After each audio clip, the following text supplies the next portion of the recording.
여러분들 매일 운동하면서 이 생각 하시죠? 어떻게 하면 빠른 시간 안에 더 많은 근육을 키울 수 있을까? 많은 구독자분들께서 이 생각을 할 거예요. 특히 남들보다 꾸준히 많은 양의 운동을 했음에도 생각과는 다르게 잘 안 생겨 자책하는 분들도 꽤 많으실 거예요. 남성분들은 넓고 큰 근육들과 여성분들은 탄력 있는 몸매를 목표로 열심히 했는데 막상 거울 보면 큰 변화가 없지 않아요? 물론 근육을 만드는 것은 쉽지 않아요. 그러나 그렇게 키우기 어려운 근육을 우리 평소에 잘못된 운동 습관으로 더 못 키우는 거 아시나요? 운동은 의지력과 인내력도 중요하지만 제대로 된 방법과 습관을 기르는 것도 정말 중요하죠. 오늘은 여러분들이 갖고 있는 운동의 잘못된 습관이나 실수들로 근육이 안 생기는 이유에 대해 이야기해 보겠습니다. 바로 본론으로 들어갈게요. 먼저 첫 번째로 근육이 안 생기는 이유는 스트레칭을 안 하는 것입니다. 여러분들 본 운동 들어가기 전과 끝난 직후에 스트레칭을 하시나요? 운동 전으로 몸을 푸는 스트레칭이 있어야 근육 성장이 원활해져요. 스트레칭을 얘기하기 전에 먼저 근막이라는 걸 알아야 해요. 근막은 인체의 골격근을 둘러싸고 있는 빽빽하게 얽힌 결합 조직의 망이죠. 근막은 즉 힘줄에 힘을 전달하고 근육의 개별적인 형태와 윤곽을 잡아주며 한 근육 무리에 대해 여러 근육을 구별해주죠. 우리 복근의 시스팩처럼요. 우리 보디빌딩 대회 보면 선수들 근육에 빗살무늬 보이죠? 왜 어깨나 허벅지 근육 쪽에 갈라져 나오는 무늬들 있잖아요. 그게 근막의 모양이죠. 따라서 근섬유를 감싸고 있는 근막은 근육의 사이즈 성장을 제한해요. 공격적인 스트레칭은 사이즈 성장을 억제하는 근막의 영향력을 없애서 근육이 성장할 공간을 만들어주죠. 그 자체만으로도 근육 성장에 효과가 있기 때문에 스트레칭을 꼭 해야 하죠. 왜 우리 보디빌더들 보면 운동 전후로 스트레칭을 하는 모습들을 자주 볼 수 있잖아요. 또한 운동 전 워밍업에서의 스트레칭은 근육 온도 상승, 혈류 증가, 부상 위험 감소라는 긍정적인 효과를 주어 운동량을 대폭 증가시킬 수 있죠. 실제 2013년 브라질과 포르투갈 연구진들이 16명의 훈련된 성인 남성들을 대상으로 운동과 운동 세트 사이 휴식은 2분으로 30초간 정적 스트레칭을 했는데 유연성과 근력 모두 증가를 보였다고 해요. 하지만 너무 긴 스트레칭은 오히려 근육 피로도를 증가시키고 의욕 또한 떨어뜨릴 수 있으니 적당한 스트레칭을 운동 전후로 해주시면 좋습니다. 자, 이제 스트레칭은 했고 본 운동으로 들어갔다고 생각해보죠. 그럼 두 번째 근성장을 막는 건 뭘까요? 바로 잘못된 자세입니다. 기본적으로 정확한 자세 없이는 웨이트의 효과가 미비해요. 일부 숙련자들의 응용된 자세도 오래된 자신만의 노하우와 경험을 통해 자신의 육체에 맞춰 정확한 자극과 느낌을 찾아 기본 자세에서 변형된 자세일 뿐 기본 자세부터 확실하게 잡고 시작하는 게 중요하죠. 특히 유튜브나 블로그 같은 곳에 운동 마스터들의 노하우 많죠. 그 내용들이 본인에게 무조건 맞을 거란 생각은 하지 마세요. 그분들이 수년간 운동해오면서 본인 몸에 맞게 찾은 운동법이지 그걸 보고 따라한다고 해서 여러분 본인에게 맞지 않는 운동법일 수 있어요. 특히 남자분들 헬스장 가서 중량 욕심 많으시죠? 가장 많이 하는 실수 중 하나가 정확한 자세나 근육의 자극점을 찾기는커녕 엉성한 자세로 어거지로 높은 중량을 들고서는 만족한다는 그 표정. 존나 카리스마 있어.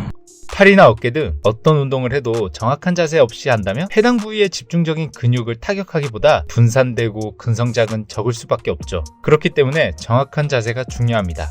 세 번째는 세트 사이의 휴식 시간이 길다는 거예요. 헬스장에서 벤치프레스 한 세트하고 10분 가까이 아니면 그 이상으로 핸드폰 보고 앉아있는 사람들 많죠. 세트 사이의 휴식 시간은 운동 전체의 강도를 결정하기 때문에 중요한 요소입니다. 여러분들 세트 사이 휴식의 주요 목적은 뭘까요? 바로 다음 세트를 하기 위해 힘을 다시 모으는 거죠. 그러니 다음 세트를 정상적으로 수행할 수 있는 한도 내에서 가장 짧은 시간이 제일 효율적인 시간이 되는 거예요. 그런데 이미 한참 수행 능력이 돌아왔음에도 휴대폰 보고 앉아 계신 분들 많지 않나요? 물론 휴식을 길게 잡을수록 고갈된 에너지가 회복되고 피로해진 근신경이 돌아오죠. 그럼 휴식 시간을 길게 잡으면 잡을수록 다음 세트를 수행할 에너지가 회복될 테니까 한 세트당 30분씩 잡고 세워라 되워라 쉬면 될까요? 절대 그렇지 않아요. 쉬는 시간이 길면 오히려 안 좋은 점이 있어요. 우선 몸이 처진다는 거예요. 몸이 처진다는 건 감정적인 요소니까 조금 유식한 말로 신진대사와 심박수의 저하 및 흥분 호르몬이 감소가 되죠.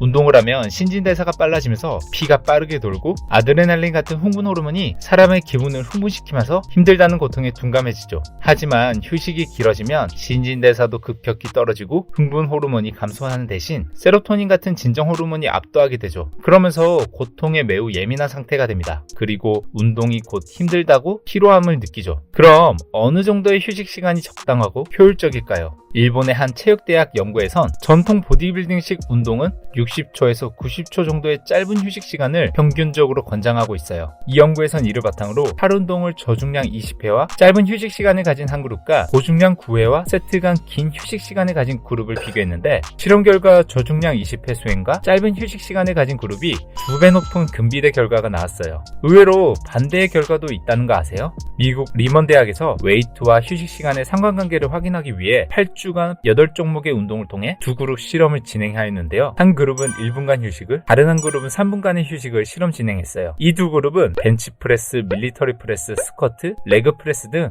보디빌딩에 필요한 대표적인 대근육 운동 8가지로 구성했죠. 8주간 실험 결과 3분간 휴식한 그룹이 1분 휴식한 그룹보다 근력, 근비대, 스트렝스 모든 면에서 큰 성장이 일어났으며 운동의 볼륨 또한 더 높게 나타났어요. 일본 체육대학의 연구와 리먼 대학의 두 가지 연구 결과로 알 수 있는 건, 가슴, 등, 하체와 같은 대근육과 고중량을 사용하는 경우 긴 휴식을 통해 충분한 컨디션으로 수행해야 더 큰 효과를 가져올 수 있으며, 팔과 어깨 같은 소근육, 단관절 운동의 경우 상대적으로 저중량의 높은 반복 횟수, 짧은 휴식 시간으로 운동을 수행해주는 것이 효과적이에요. 즉, 어깨와 팔, 복근 같은 소근육 단관절 운동은 세트 간 30초에서 90초 짧은 휴식을, 가슴, 등, 하체와 같은 대근육 다관절 운동은 세트 간 3분에서 5분 충분한 휴식이 적당하죠. 그러니까 앞으로 운동할 때 충분한 휴식보다 다음 세트를 진행할 수 있는 최적의 휴식 시간만 갖고 다시 다음 운동으로 넘어가는 게 좋습니다. 네 번째 근성장을 방해하는 이유는 뭘까요? 바로 적절하지 못한 무게예요. 웨이트를 하는 많은 사람들이 갖고 있는 의문이 있죠. 근성장을 위해 무게를 올려야 할까? 횟수를 많이 가져가야 할까? 앞의 영상들에서 설명한 내용들처럼 근육은 운동을 통해 손상이 나고 회복하는 과정에서 성장이 일어나죠. 그럼 근육에 손상을 주기 위해서는 근육이 가진 본래 힘보다 더 큰 부하가 필요한데요. 우리는 이 부하를 위해 횟수를 높이거나 무게를 높이는 방법을 선택하게 되죠. 그럼 무게를 높이는 고중량 저반복과 횟수를 높이는 저중량 고반복 중 근성장을 어떤 게 더 잘 이끌어낼 수 있을까요? 이걸 알기 위해선 근육의 구성 요소에 대해 알 필요가 있어요. 어렵지 않게 정말 간단하게 알려드릴게요. 근육은 크게 지근, 속근 두 가지로 이루어져 있어요. 지근은 힘이 약하고 작은 근육이지만 지구력이 강해요. 속근은 순간적으로 폭발적인 힘을 낼 수 있고 크기가 크지만 지속시간이 짧은 특성이 있죠. 우리가 원하는 근비대를 위해선 지근과 속근을 모두 골고루 발달시켜 줘야 하죠. 그러나 두 근육은 특성도 다르고 쓰임새도 다르기 때문에 성장시키는 방법 역시 다른데요. 지근을 성장시키기 위해선 지근을 지치게 할 수 있는 많은 반복 횟수를 가져가야 하고, 속근을 자극하기 위해선 고중량을 통한 웨이트 트레이닝이 필요하죠. 그리고 이 두 가지를 만족할 수 있는 방법이 보디빌딩에서 가장 추천하는 8회에서 12회 수행 가능한 무게죠.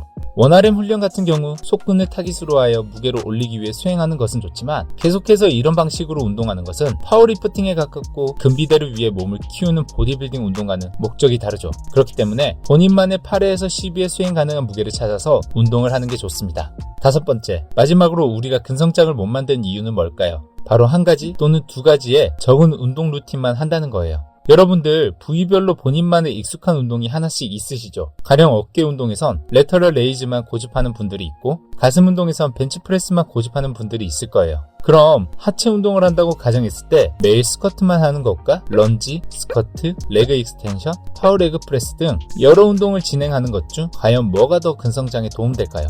한 실험에서 운동을 꾸준히 하는 21명의 남성을 두 그룹으로 나눠 A그룹은 매번 동일한 운동을 하게 하고, B그룹은 6가지 운동으로 구성해 일주일에 4회 운동을 하게 한 다음 8주간 실험을 했어요. 하지만 웬걸? 두 그룹 모두 근성장은 비슷하게 성장했다는 결과가 나왔어요. 하지만 같은 운동을 반복한 A그룹은 동일 운동을 하게 되면서 내적 지루함을 느끼게 되고, 운동 루틴을 다르게 가져간 B그룹은 내적 동기가 상승하는 긍정적인 모습을 보였죠. 이런 심리적인 부분 외에도 한 가지 운동을 하게 되면 그 운동의 한계라는 것이 있을 수 있죠.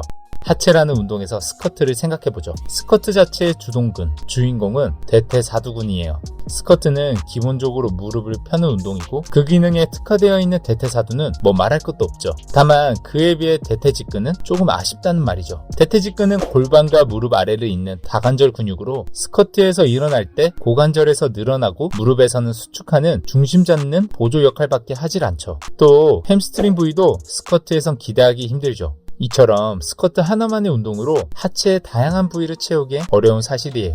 그렇기 때문에 심적인 부분이나 기능적인 부분 모두를 위해 한 가지 운동보다 여러 운동 루틴을 추천드리고 있어요. 오늘은 여러분들이 열심히 운동해도 근성장이 잘 안 일어나는 이유에 대해 이야기했어요. 말씀드린 내용들을 정리하자면 우선 운동 전후 스트레칭을 하지 않는 점과 잘못된 자세를 통해 운동을 하는 거예요. 세트 사이의 긴 휴식도 문제이며 본인에게 적절하지 않는 무게 선택도 있어요. 또한 다양한 운동 루틴을 하지 않고 한두 가지 운동만 고집하는 것도 근육이 성장하는 데 어려울 수 있어요. 이 5가지 내용들을 하지 않는다면 지금보다 조금 더 빠른 근성장을 이룰 수 있을 것 같아요. 앞으로도 다양한 운동 정보들과 건강한 이야기들로 찾아오겠습니다. 구독, 좋아요, 알림 설정 부탁드립니다. 감사합니다.